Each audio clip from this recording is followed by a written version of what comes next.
everybody.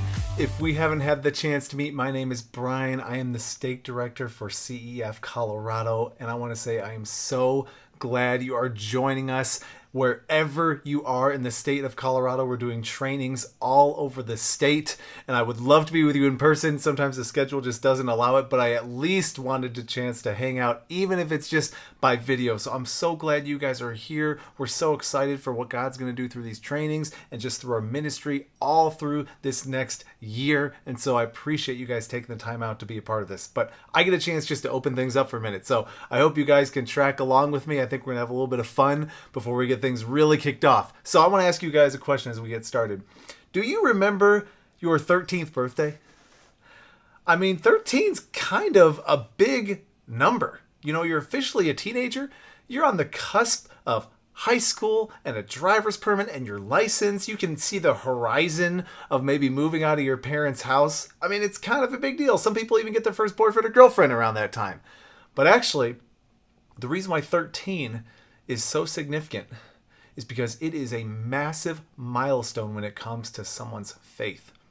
The Barna organization did a study, and they found that actually 13 is when somebody's worldview actually solidifies. This is what the Barna organization says. They said this: what you believe by the time you are 13 is what you will die believing. Now, here's the thing.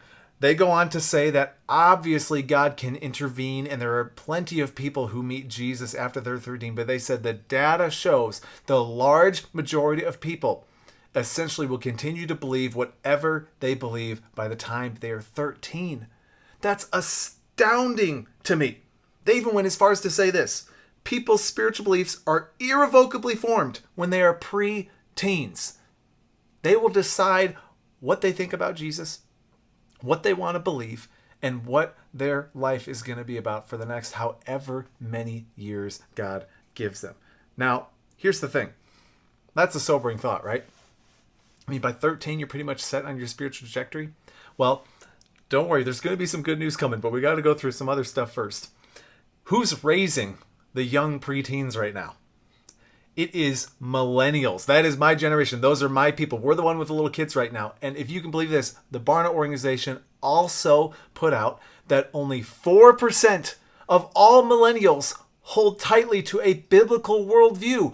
4%.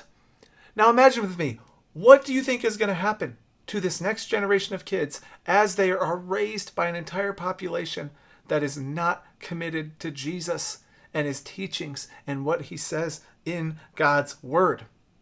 I can only imagine. But we are just on an interesting trajectory when it comes to our country and our culture. I want to pull up a chart for you guys. This displays the faith and belief in God by generation. So at the very top, you can see what's called the silent generation. This is anybody 75 or older. Now that's pretty high up there. If you go a level down, you see the boomers, and they see it's dropping down just a little bit. Just under that, you'll see Gen Z. Interestingly, Millennial, Gen X. I gotta keep them all straight. Gen X, the only ones that have an upward trajectory, interestingly. Now here's where things get interesting. Under our Gen Xers are our millennials. That's the green line. I'm gonna move just in case you need to see it. The millennials are on a steep downward trajectory. But what is even more sobering is that purple line is Gen Z. That's anybody 25 or younger. That is the spiritual trajectory of our country. And that is where we are headed. And that is what we're facing right now. I don't know an easier way to say this other than we are losing. Even with all the mega churches and the curriculum and the programming and the videos, we are losing, guys. We are losing a generation. If you can believe it, Gen Z is now being called the first truly post-Christian generation in America. This is what we are facing today, guys. And I'm just wondering, does the world feel different to any of you guys? I'm going to be honest with you. Things just feel different. Our culture just feels different. And again, I'm not trying to be hopeless about this. I'm just pointing out my own personal experience, and I'm assuming you've maybe felt the same thing. The world just feels different on so many levels. The things kids are exposed to, what they're hearing in schools, what they're seeing in all these different forms of media.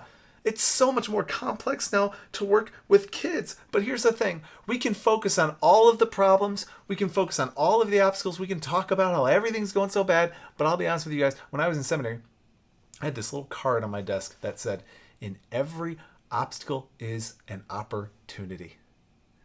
And in every problem is a possibility. And I actually think we have one of the greatest opportunities we have ever had to change the spiritual trajectory of the next generation and our country forever. I'm telling you guys, even though kids aren't being raised in church, they're not being told Jesus loves them, they are open, they are hungry, they are looking for something that can give their life true purpose and meaning, and they're not going to get it from anything else. It doesn't matter how technologically advanced we're going to get, how much progress we make in other areas. If we don't have Jesus, we have nothing. And all of us know that feeling of emptiness. If we don't know Jesus, there's a hole there. And so these kids have an opportunity to have their eternity completely transformed and for an entire generation to turn around. And the Bible says that the gates of hell will not prevail against the forward progress of the gospel. And that is what we are committed to. Now, you might be hearing some of that. You're like, well, that sounds great, Brian. I would love for more kids to be reached. I'd love for them to know Jesus. But how? How do we do this? I mean, the pressure is just so much harder. It's so much more complex. And I totally get what you're saying. I mean, think about 2020. That was quite an interesting year, wasn't it? With schools being shut down, with everything happening in the world. And honestly, it even continued into 2021 for a while here. And to be honest, guys, as a ministry, we just had to scramble. We had become a ministry that almost relied on schools to be able to function. And when a lot of the things shut down, I had a lot of people tell me, well, how are we going to do ministry? How are we going to do clubs? How are we going to reach kids if we can't get into schools? And this was actually one of the best opportunities we had, even in the face of an obstacle, because it forced us to get back to our roots and say, hold on, we're not a school-based ministry. We are a Jesus-based ministry. We don't need anything else besides Jesus to really have an impact in this world. And so we started having clubs in basements and garages and parks and backyards. And I'm excited to tell you guys, even with all of the challenges of the 2020-2021 school year, we still reached the same amount of kids we did the year before. Now, here's the thing. That was thousands and thousands of kids. I would have loved to have been more. But with everything we were facing, to even get to the same number, to me, was something to celebrate, honestly. So I am so glad for that. But here's the situation. A lot of people are just asking, well, when are we going to get back to normal? When can we go back to life as it was? And I was even kind of hoping that too. I'm like, okay, let's just push through one school year. But now, guys, I think we need to face the fact that we are just living in a new reality. I don't know if it's ever just going to go back to what it was. And now I think we just have to keep moving forward and facing the fact that we're living in a whole new world. Now, here's the thing. This has forced us to start talking and thinking about, what does this mean for CEF Colorado? How do we have to shift and change now with the new demands of what it looks like to reach a kid? And here's some of the things about our mindset we had to start shifting. Typically in ministry, we think bigger is better, right? Of course, we want more people. We want more baptisms, more decisions. This is America, right? Bigger is better. My last name is Bigger. I like saying that myself. Bigger is better. But here's the thing. What if small is the new big? Now, track with me for a second here. I want to do a little exercise with you. Follow along with me. I'm sure you've heard of elephants before. I'm sure you've heard of rabbits before. I'm not trying to insult your intelligence, but I bet you haven't learned some of this information before. I'm going to do a little mental exercise with you. And here's kind of the exercise. If you had the opportunity to feed an entire village with elephants or rabbits, which would you choose? Now, of course, the first thing that comes to mind, well, an elephant's bigger, probably produces more meat. Let's go with the elephant. Now, let's not get into the whole whether we should be eating elephants or not. That's not the point. This is just a mental exercise. Now, here's how this works. Elephants, they're fertile 4 times a year. Rabbits are essentially continuously fertile. Keep following me. This is going to get interesting. Elephants have only 1 baby per pregnancy. Rabbits, 7 babies per pregnancy. For elephants, it takes 22 months before they give birth. That's how long they're pregnant for. For a rabbit, 1 month. Now, here's the thing. It takes an elephant 18 years before it's able to conceive a baby elephant. For a rabbit, by the time they're 4 months old, they can already start reproducing. Now, here's where the math comes in. Listen in. These are not fake numbers. In 3 years, if you start with 2 elephants and they reproduce, you will have 3 elephants in 3 years. In 3 years, if you start with 2 rabbits, you will have 50,643 rabbits. Yeah, I'm not kidding. It's pretty amazing. In 5 years, you'll have 2 elephants will turn into 4 in 5 years. In 5 years, 2 rabbits will become 69 million rabbits. That's a difference of 38,000 pounds of food with an elephant after 5 years and 925 million pounds of food. Now, you hear that, and the math is just astounding. That is what we call exponential math. And this has gotten a lot of people talking about what we sometimes refer to as elephant ministries and rabbit ministries. Now, we love elephant ministries in America. Again, we like big buildings and big churches and big budgets and massive crowds, but I think we all have to acknowledge the fact that elephant ministries are getting harder and harder to sustain in our culture. People don't want to show up to church. They don't want to come to some big event. They don't care if it's Christian or if it's got good music. They don't want to come. There's no interest. And here's the deal. Rabbits, not very impressive, maybe not very appealing, but over time, they can have a much greater impact. And when this applies to CEF, guys, we have had some real elephant aspects of our ministry. We've had clubs of hundreds and hundreds of kids, if you can believe that. We've had opportunities to do massive events with hundreds and hundreds of people. And honestly, we're going to keep doing those. There's always a place for an elephant. It's a great animal. And they serve great purposes in ministry. But when schools started to close down and we were trying to do some clubs, I had leaders coming to me saying, Brian, I used to have 50 kids in my club. Now I've only got 5.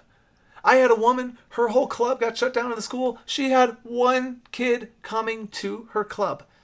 And I sensed just the defeat and just the frustration and discouragement in some of our volunteers because they wanted to go back to what was. You know, obviously we want to reach more kids. But we actually had to start changing our thinking. We said, okay, some of these clubs aren't as big. We don't have as much access.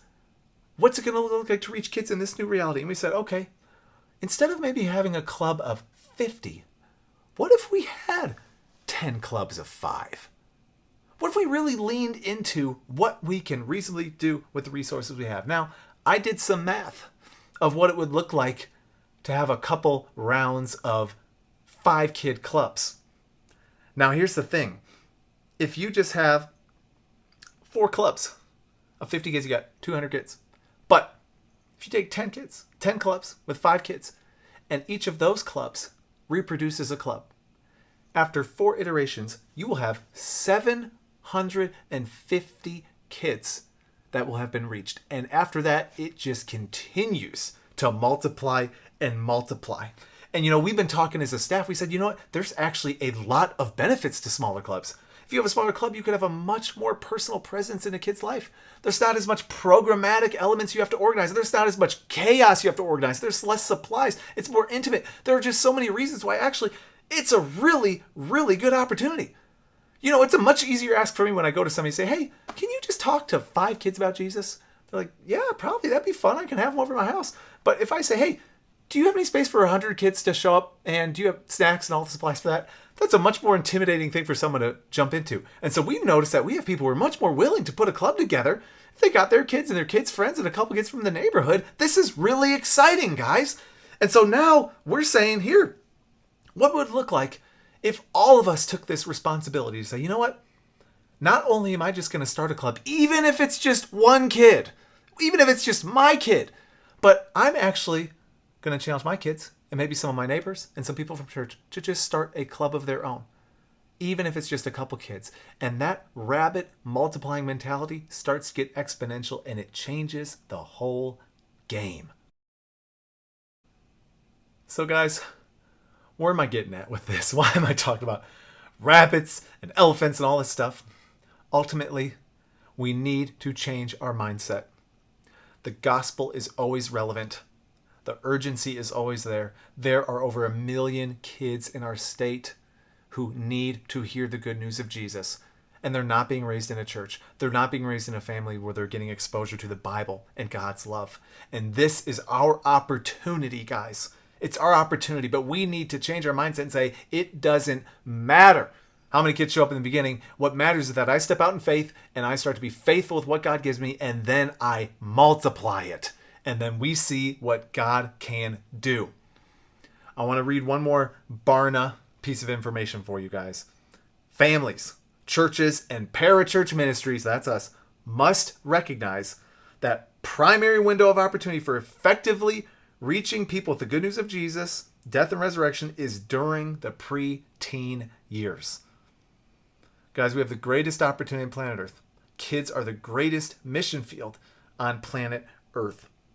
And as we move forward this year, honestly, I don't care if they shut the schools down when it comes to our ministry. I'd love for them to stay open. But when it comes to our purposes, if they shut down the schools, fine.